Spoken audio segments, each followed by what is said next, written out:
रात के 11 बज चुके थे। मुंबई के लिए निकलने का हमारा वक्त हो चुका था। मैं, मेरी पत्नी और भाई तीनों जाने के लिए बिल्कुल तैयार थे। लेकिन एक अलसाई भी हवा कमरे में ऐसे सरक रही थी मानो कोई बेचैन आत्मा तलाश में हो। मैंने भी दरवाजा खोला बाहर जाने के लिए। तभी एक काली बिल्ली बिजली की तरह मेरे सामने से कटी। उसकी आंखें रात के अंधेरे में बिल्कुल अमानवीय तरीके से चमक रही थी। फिर एक आवाज आई, किचन से सामान टूटने की। मेरी पत्नी तो चीख पड़ी। मैं दौड़कर किचन में गया। अलमारियां बिल्कुल खुली पड़ी थी मानो किसी अदृश्य हाथ ने उन्हें खंगाला हो। जमीन पर टूटे हुए कांच के टुकड़े चमक रहे थे और उनमें मेरा चेहरा विकृत सा दिख रहा था। मेरी पत्नी दीवार से सड़क कर खड़ी थी। उसका पूरा चेहरा सफेद पड़ चुका था। ये क्या हुआ? उसकी आवाज कांप रही थी। पता नहीं मेरे गले से भी कोई जवाब नहीं निकल पाया।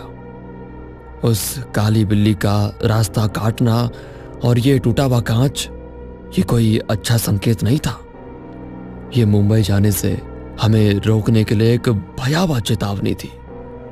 तभी मेरा भाई बाथरूम से निकलकर बाहर आया और उसने मजाक उड़ाते हुए कहा, अरे क्या यार, तुम लोग भी कौन सी सदी में जी रहे हो? अरे ये अपशगुन वगैरह कुछ नहीं होता। वो बेचारी बिल्ली का रंग काला हुआ तो इसमें क्या हुआ? वो भूत थोड़ी ना है। और कांच का बर्तन वो तो टूटेगा ही ना अगर नीचे गिरेगा। फिर भाई के तर्क से थोड़ा तनाव कम हुआ मेरा। लेकिन पता नहीं मन के एक कोने में वो खौफ का कांटा चुभता ही रहा। फिर सामान गाड़ी की डिक्की में भर दिया और हमारी मुंबई यात्रा अनिश्चितता के साथ शुरू हो गई। रात का अंधेरा बहुत घना हो रहा था। मेरी पत्नी पीछे सीट पर बैठी ढुलकियां ले रही थी। धीमी आवाज में गाने भी बज रहे थे। गाड़ी भी हाईवे पर तेजी से दौड़ रही थी। तभी एक चौराहे पर हमें एक बोर्ड दिखाई दिया जिस पर लिखा था कि मुंबई 90 किलोमीटर। अब वैसे तो हम जहां पर थे वहां से मुंबई 400 किलोमीटर दूर था। 90 किलोमीटर ये कैसे हो सकता है, मैंने कहा। फिर भाई ने भी उस बोर्ड की तरफ इशारा करते हुए कहा, अरे वो देखो यार, यहाँ तो समृद्धि हाईवे है, अभी नया नया बना है। चलो वहां टोल नाका दिख रहा है, वहीं पूछते हैं। हम भी अपनी गाड़ी लेकर टोल नाका पर पहुंचे, पर टोल गेट बंद था और वहां पर गार्ड सोया हुआ था। हमारी गाड़ी देखकर वो हमारे पास आया। अब उससे पूछताछ की तो उसने कहा, हाँ साहब, ये मुंबई का नया हाईवे है, जाइए जल्दी पहुंच जाएंगे। कुछ चाय पानी देंगे तो मैं गेट खोल देता हूँ। उसे फिर कुछ पैसे उधार देकर हम समृद्धि हाईवे पर निकल गए। सच बताऊं तो मन ही मन हम बहुत खुश थे, क्योंकि वो 400 किलोमीटर का सफर सिर्फ 90 किलोमीटर में गुजरने वाला था। सड़क पूरी तरह से खाली थी। लग रहा था जैसे कोई इसे इस्तेमाल ही नहीं करता है। हमारी गाड़ी की रफ्तार भी बहुत तेज थी और तभी एक खरगोश हमारे रास्ते में आ गया। मैंने उसे बचाने की कोशिश की, लेकिन उस नाजायज कोशिश में गाड़ी अनियंत्रित होकर डिवाइडर को टकराने वाली थी। मैंने जैसे तैसे गाड़ी को संभाला। बाल बाल बच गया उस दिन। सच बताऊं तो मेरी सांसें इतनी तेज हो रही थी, मुझे कुछ सोच ही नहीं रहा था। पत्नी भी डर के मारे कांप रही थी। हम दोनों बस एक दूसरे को ही देख रहे थे कि ये क्या होने वाला था।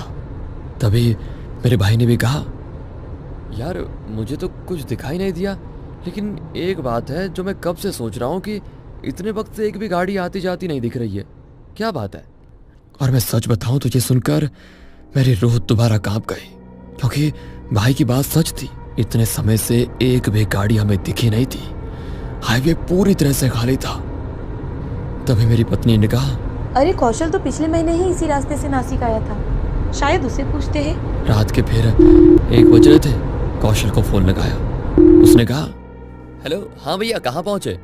यार हम समृद्धि हाईवे पर हैं, कहाँ है कुछ समझ नहीं आ रहा है। अरे आप समृद्धि हाईवे क्यों गए? रास्ता तो वो आधा ही बना हुआ है अभी। एक काम करिए, आगे आपको जो भी एग्जिट मिलेगा वहां से सीधे सर्विस रोड पर चले जाओ। हमने भी जल्दी से गाड़ी आगे बढ़ाई तो एक एग्जिट दिखा। वहां पर लिखा था वैजापुर। फिर बड़ी मुश्किल से हम वैजापुर के सर्विस रोड पर आ गए। इसी सर्विस रोड पर आगे एक टोल गेट था। पर उस समय उसके आगे बैरिकेटर लगाए गए थे, पता नहीं क्यों। मतलब ये था कि हम उस टोल से आगे नहीं जा सकते थे।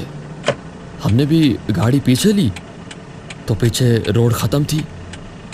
रोड के बीचों बीच एक पहाड़ था और रोड के बाई साइड एक कच्चा रास्ता था। उसी रास्ते पर एक झोपड़ी दिखाई दे रही थी। हमने भी सोचा चलो वहां चलकर उनसे मदद मांग लेते हैं। हमने गाड़ी आगे बढ़ाई तो वो झोपड़ी रास्ते के बीचों बीच थी। आगे कोई रास्ता नजर ही नहीं आ रहा था। हम गाड़ी पीछे ले रहे थे तो साइड मिरर में कुआं दिख रहा था और दूसरे साइड मिरर में गड्ढा।